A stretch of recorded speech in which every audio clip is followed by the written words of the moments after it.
In the sweeping wilderness of Yellowstone, the grizzly once ruled alone. Unmatched in size and strength, no creature could challenge the mighty bear. Then came the return of a formidable rival. Tall, rangy wolves from the north now stake their claim to Yellowstone.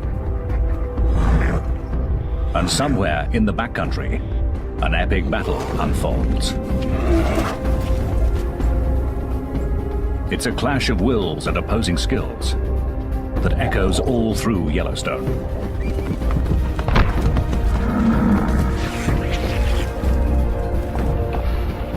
In the cauldron of this wilderness, the grizzly has the most to lose.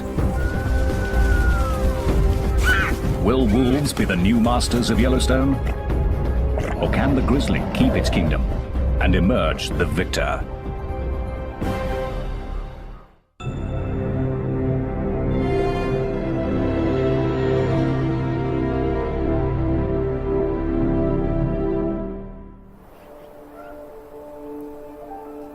It's spring in the northwest corner of Wyoming. The year is about to begin for the Grizzlies of Yellowstone.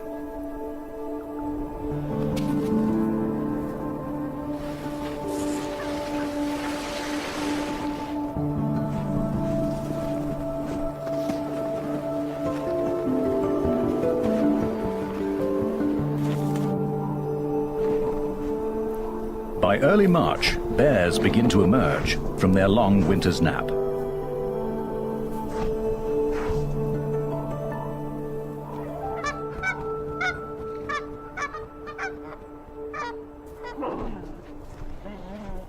They may not have eaten a thing for 4 or 5 months, and with snow still deep, a female and 3 cubs search for a winter kill.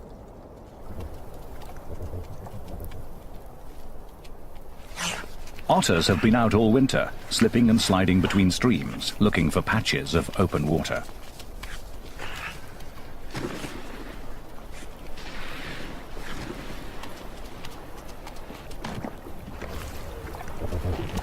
They're kept under close watch by a coyote. He's on a constant search for food. This is a world of predators, scavengers, and opportunists.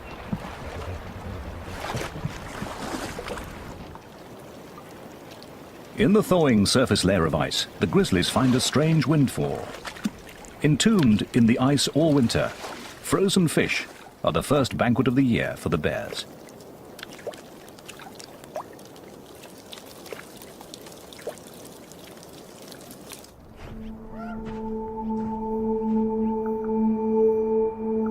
While the bears search for another easy meal, the wolves of the Hayden pack gather to feast on the rewards of their own hard work.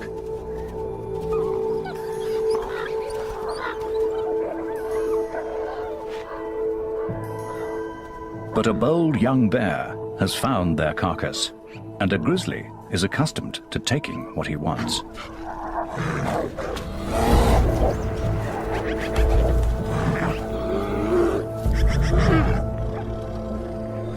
The Hayden wolves size up the situation.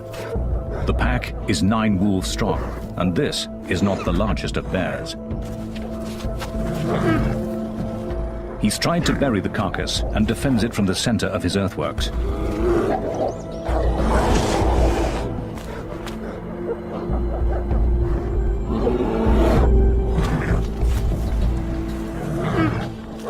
It's his strength against their speed. But the wolves seem to think they can take him.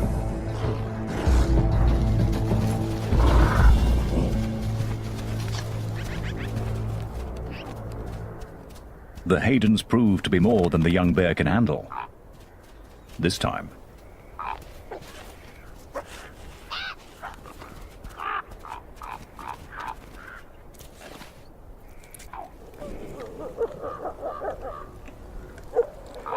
Bears or wolves, it makes no difference to the ravens. They always make their point, but manage to stay above the competition.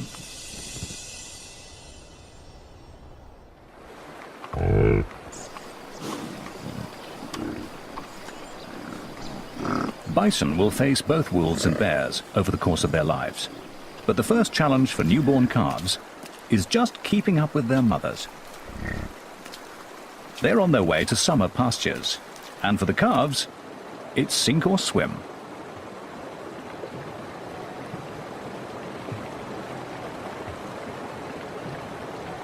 Instinctively, the calves seek shelter next to their mothers.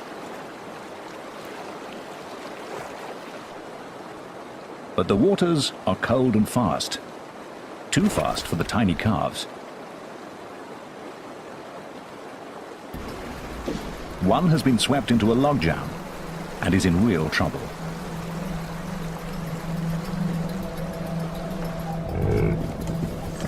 His mother has suddenly realized what's happening.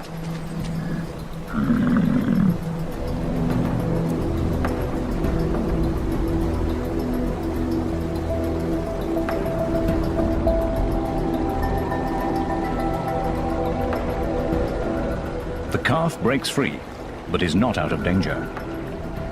Calves often lose their mothers during river crossings, and without her, he can't survive.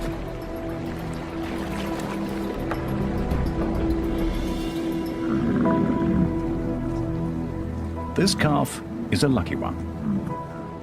He's safe, though utterly exhausted.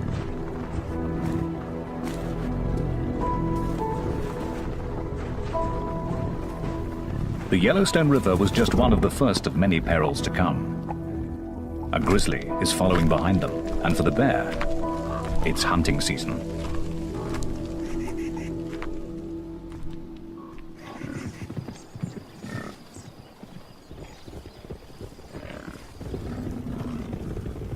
Yellowstone's 3,500 bison are the largest free-ranging bison herd in the world.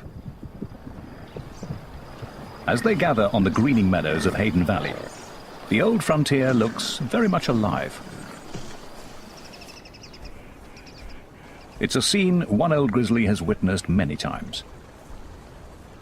This rugged veteran has roamed Yellowstone for almost 20 years, long before wolves were brought back to the park.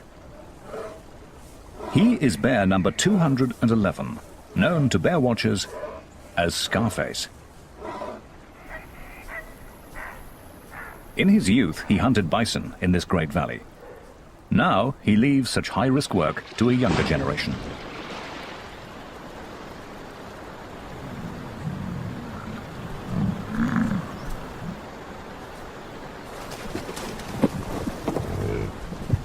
The bear has no advantage of surprise, yet he suddenly swings into action.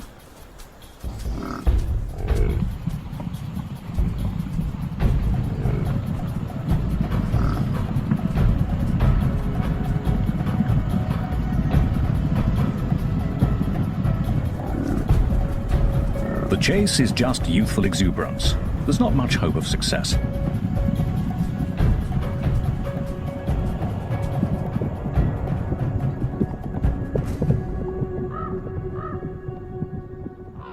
The bear will need a better strategy.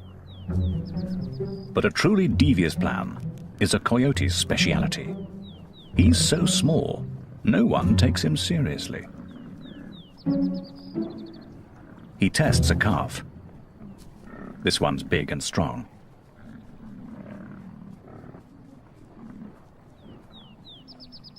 Then he finds a smaller one.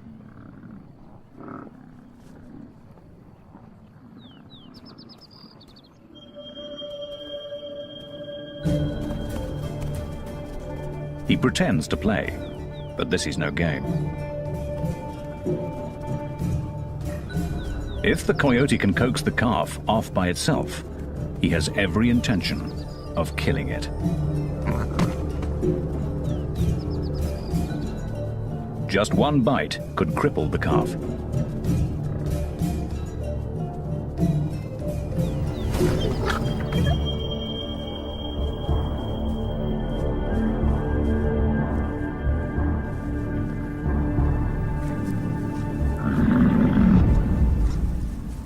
But some motherly backup puts an end to all that.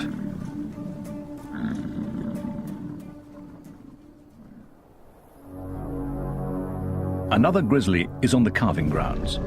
and this one has perfected his craft.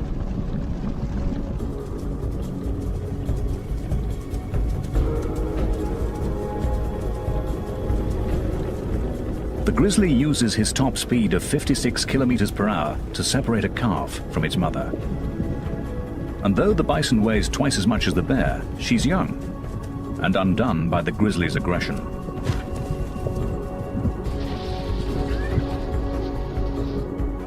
She hesitates, and her calf is lost.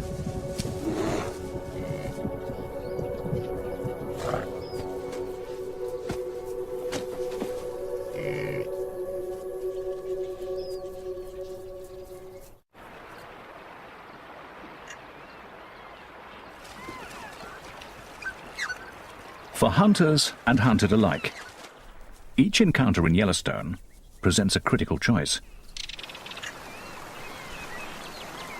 What is brave one moment is foolish the next.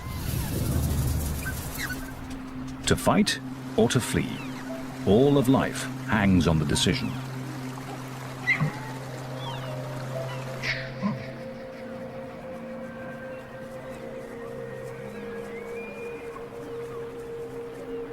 With two wolves out on the prowl, a mother elk weighs her options carefully.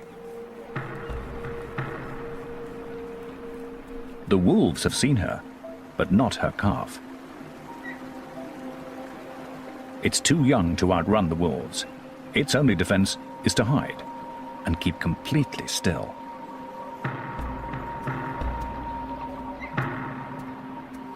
Its mother heads straight for the wolves.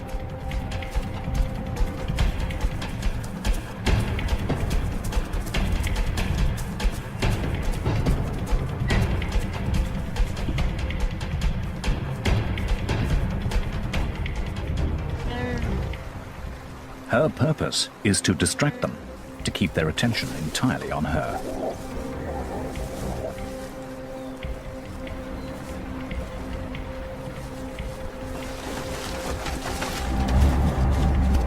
Again and again she charges, then invites them to chase her, using the river as a safe retreat.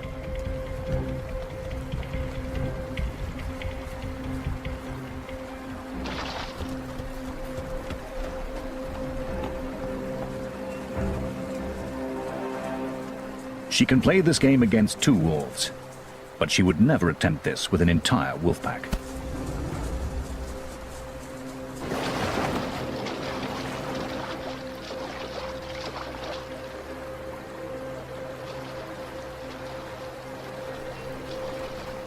Frustrated, the wolves give up.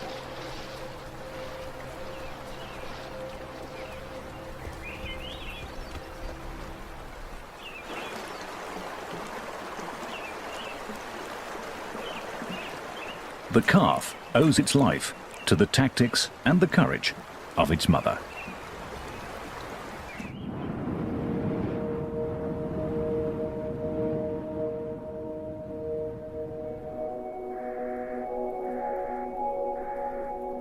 Motherhood, even for a grizzly bear, is a test of character.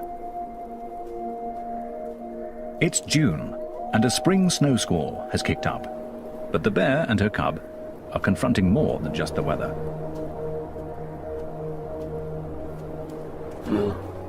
Wolves from the Druid pack have caught them out in the open. In the tug of war between grizzlies and wolves, the wolves attack where they can. They are after the cub. If they can kill it, they will eliminate a future rival.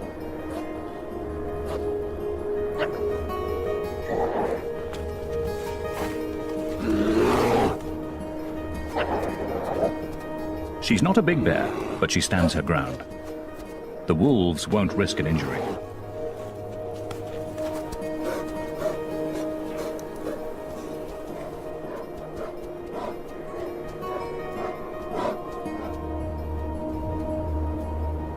Suddenly, it's over.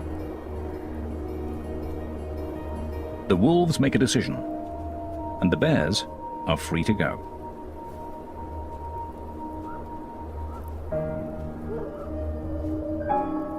As the two dominant predators in Yellowstone, grizzlies and wolves make life hard for each other. The cub is vulnerable to the wolves now. If he survives to become a really big bear, the tables will turn.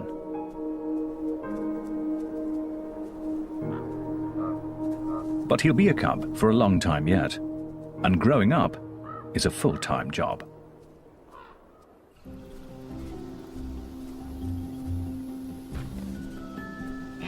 Things are even more interesting with a brother or sister.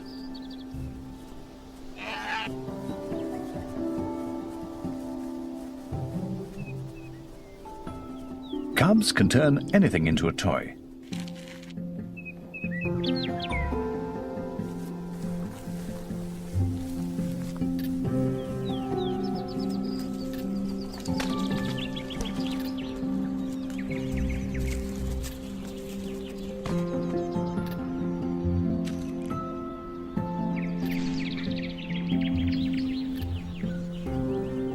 Every game lets them discover what they can do, and their mother is always there to supervise.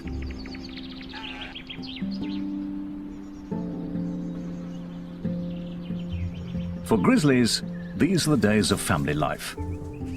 They'll spend 2.5 years under the constant care of their mother. Then the cubs will be big enough to go their separate ways and travel through Yellowstone alone. Until then, she is everything they need.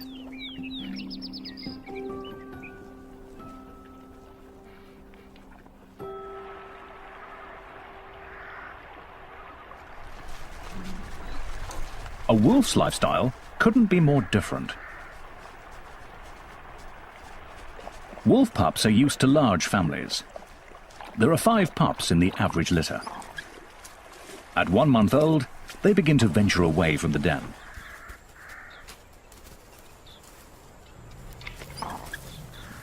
Their mother is the alpha female, the white wolf with the research collar.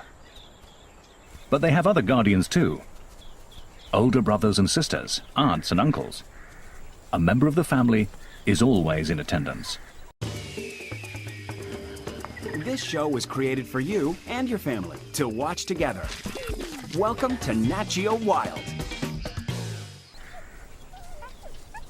When the pups grow up, many will disperse to other packs, looking for a place to belong.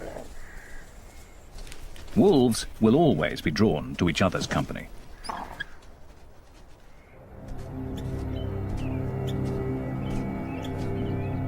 A grizzly ambles along a trail on his solitary way above the den. It's old Scarface. He probably means the pups no harm, but he's come far too close for the wolves' comfort. The adults treat him as a serious threat.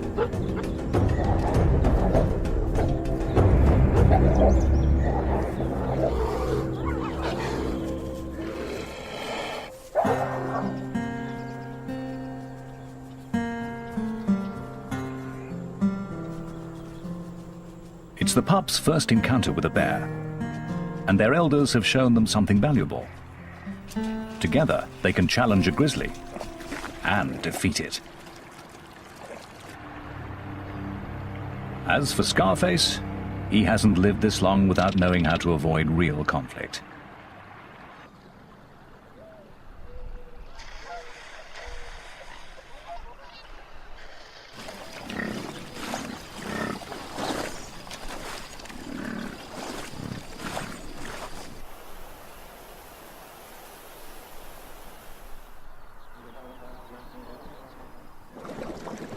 By the end of June, the high country is bright with color.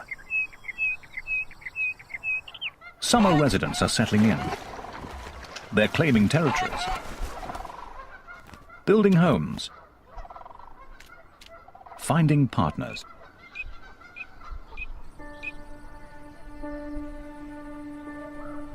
Even grizzlies get caught up in the social scene. It's the mating season. A courting couple could be mistaken for youngsters playing. But for grizzlies, this is romance.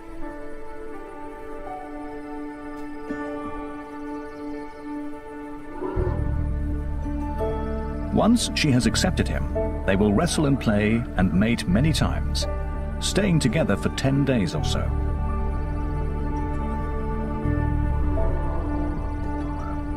But their devotion will be fleeting. Enduring bonds are not in their nature. Yet, while it lasts, they share a moment of tenderness grizzlies seldom display.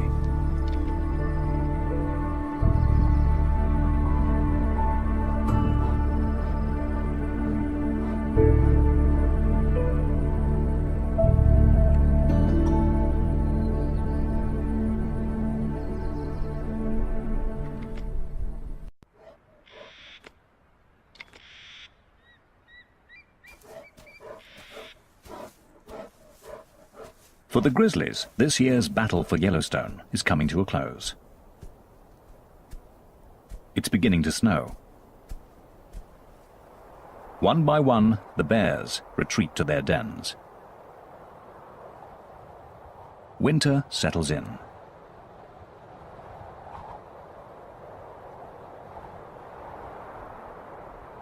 The snow brings elk down from the high country to wintering grounds in the valleys. And wherever the elk go, the wolves follow. Winter is the season when wolves are riding high.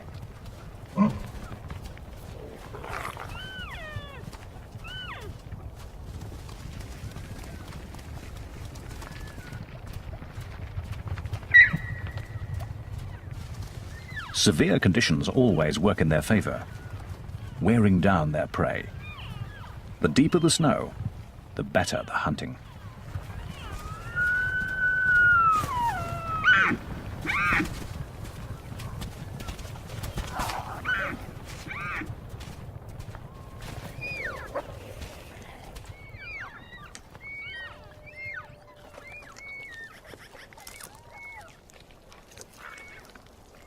No bears will contest the carcass, but many other scavengers gather at the feast.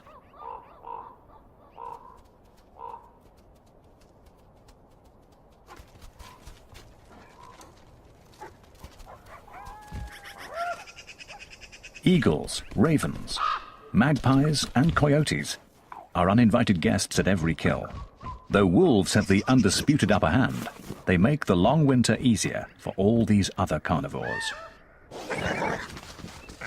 As long as there are elk, the wolves will provide.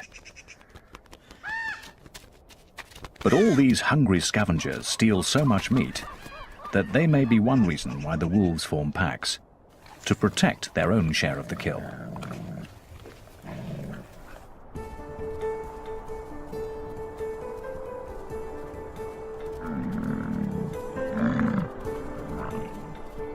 Come February, wolves go visiting, pack to pack.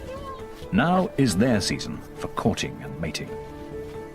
If a stranger comes calling, yearling females and pups come out to greet him.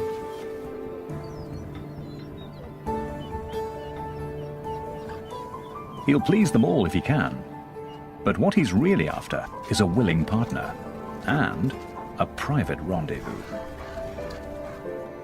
Yet even the most intimate moment often requires the pack's approval.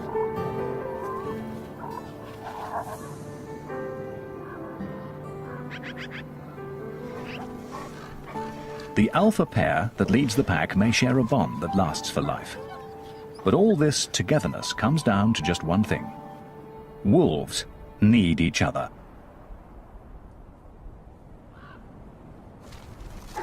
Wolves are accustomed to working year-round and feeding many mouths. But come the end of winter, it can take the abilities of a bear to get the job done.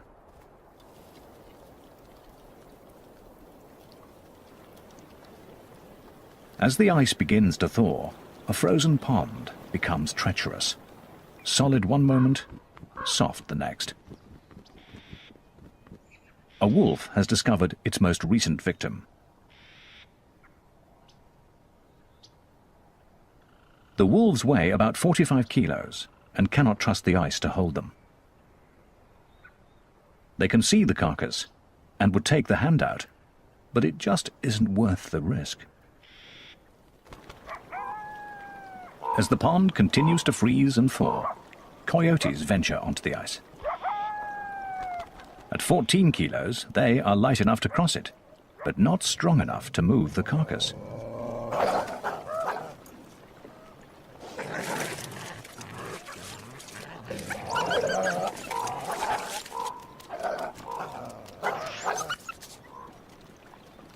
If the ice melts much more, they won't be able to reach the carcass at all.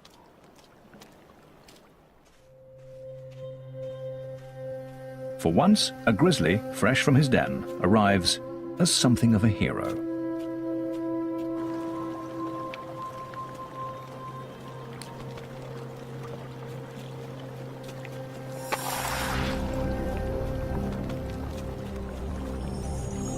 He's certain to fall through.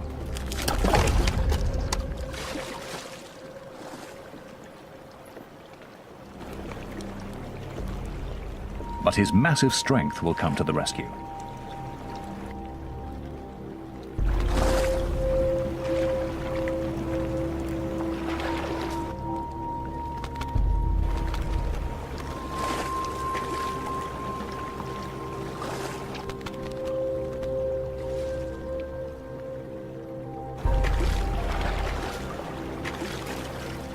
It's only when his coat is soaking wet that you can see how thin he is and why this carcass is worth so much effort.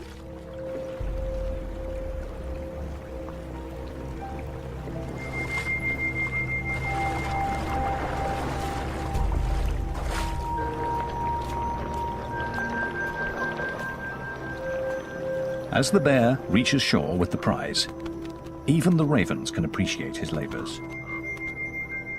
And there'll be bones for the coyotes, after all.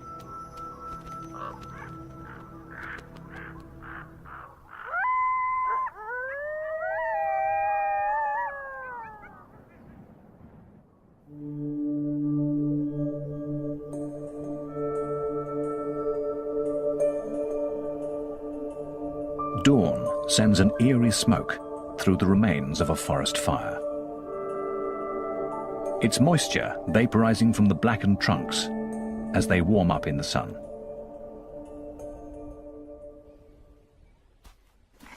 Though the fire killed the trees, a wild garden springs up at their charred feet, rich with minerals from the ash.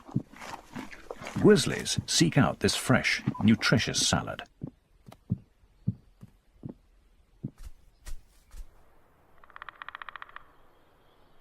A great grey owl dozes at the edge of a burn. He's been up all night, hunting. But a robin has a nest nearby. In Yellowstone, conflicts can flare up in any corner. Until the owl leaves, there'll be no rest for either of them.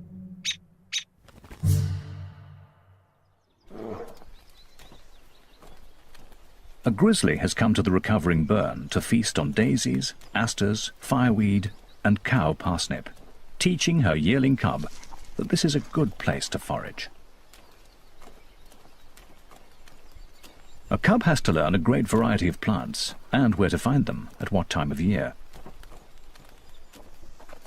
And while one cub studies this lesson, another follows its mother onto the calving grounds of the elk. Grizzlies aren't full-time predators like the wolves, but they still take their toll of elk calves each spring.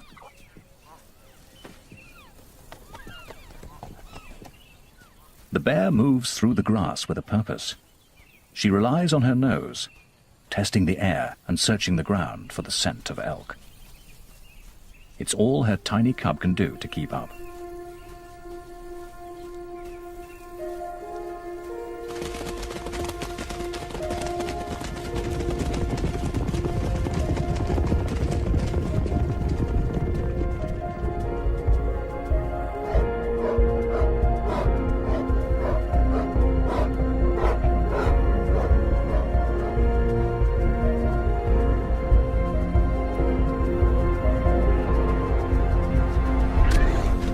For the calf, the brief dance between birth and death will be over in a moment. For the cub, It's a first step in honing a skill that will help him succeed in Yellowstone.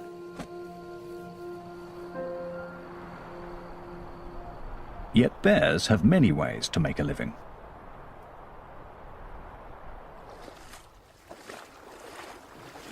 Wolves must hunt to survive.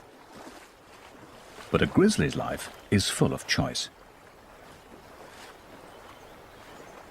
Old Scarface may no longer be able to chase down elk, but he's managed to catch a fish.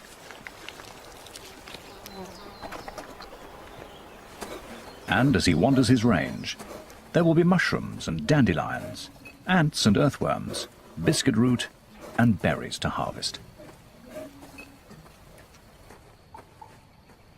The grizzly needs a kingdom vast and varied and complex. He needs all of Yellowstone.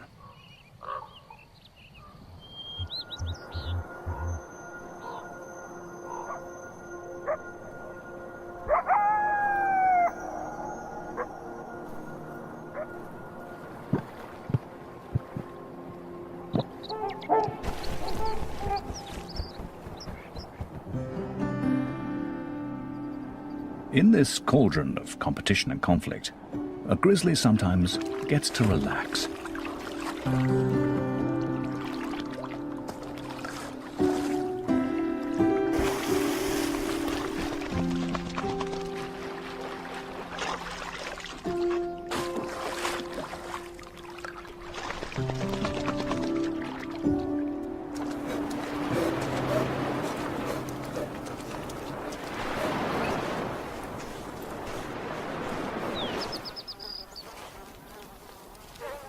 He retrieves a mule deer he has stashed in the grass by the lake, and for once he has a whole carcass to himself.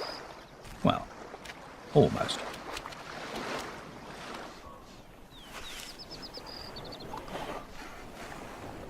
He takes his time over a delicate morsel. It's not often he gets to enjoy the little things in life.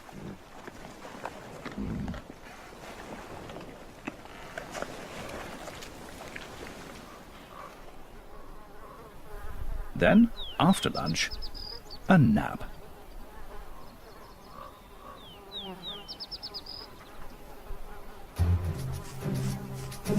That is, until biting flies discover the grass-covered carrion he's using for a pillow.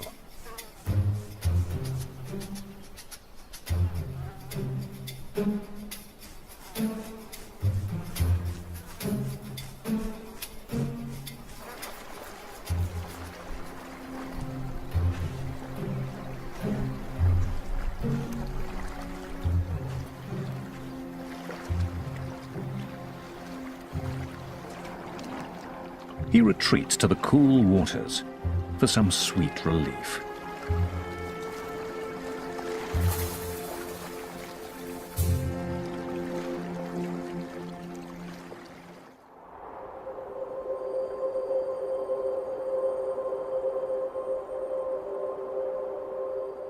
By the end of summer, all activity is focused on the coming winter.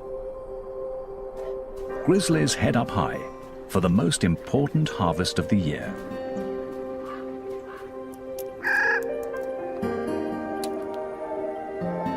The Clark's nutcracker is up there already, collecting the seeds of the whitebark pine. Squirrels are also gathering their winter seed store. The birds will disperse the seeds, but the squirrels will cache them, and that's what the grizzly is looking for. The bear digs up their work. The seeds are rich in fats, and the bear takes in as many calories as she can.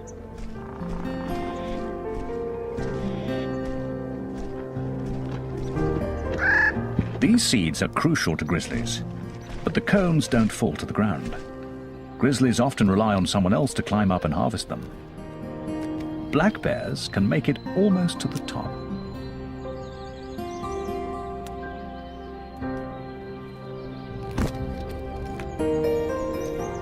They'll bring the branches and cones to the ground, and in reach of the grizzly.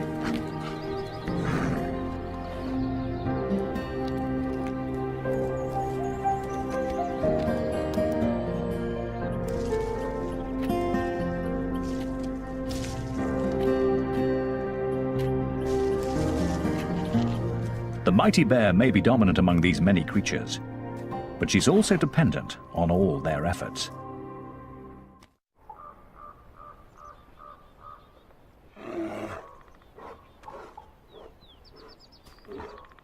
In this tale of two predators, each succeeds according to its nature. This enormous male is waiting on the wolves. He's staked out in the territory of the Molly's pack. And here they come, right on schedule.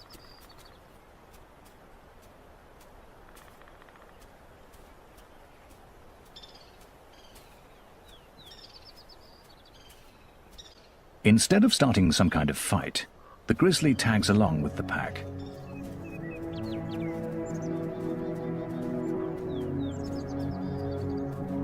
The bear is huge.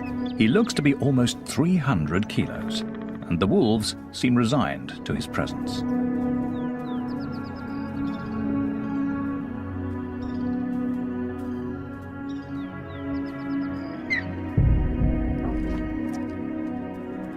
The wolves attend to their task.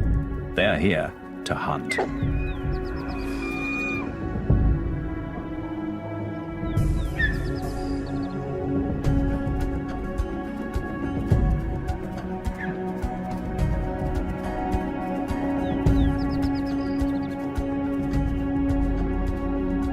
The bear lets them go. He's in no hurry.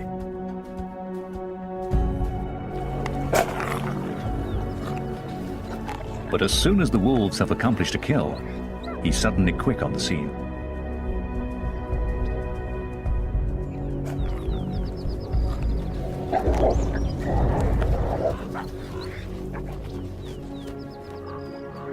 This is the way of things in Yellowstone. A wolf pack working together is the greatest predator there is. But even the Mollies, 14 wolves strong, know how to step aside for one large bear. A grizzly in his prime is the master here. He makes the most of the skills of others and takes from them all in turn. The wolves must simply bide their time and wait for him to leave.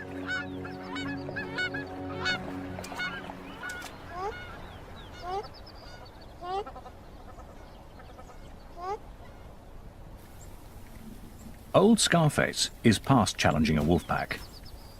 He's up in the whitebark pine forest, where it's already starting to snow.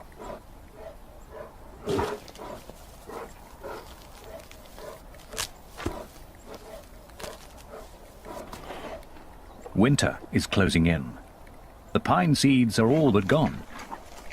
Soon, there'll be nothing left to eat.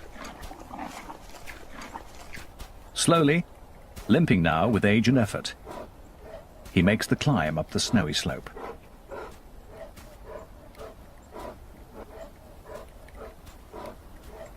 His den and a long winter's rest are waiting.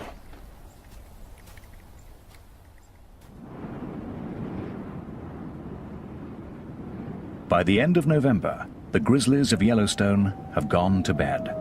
Once again, Yellowstone is wolf country. At least, that's how the story is supposed to end. But here, on Christmas Day, 4 weeks late for hibernation, a grizzly sits on a wolf kill.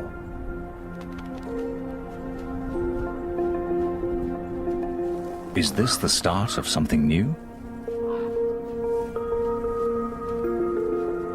A grizzly, out in winter, breaking all the rules? The coyote grabs a bite and runs. This is not good news to him. Will the bear be waiting at every kill all winter?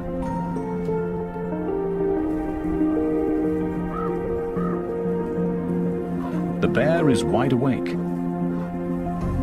and appears to enjoy being out past his bedtime. After all, it is Christmas, and he's discovered a satisfying secret. Although it's winter, he may not have to hide from hunger. Wolves are doing the hunting for him.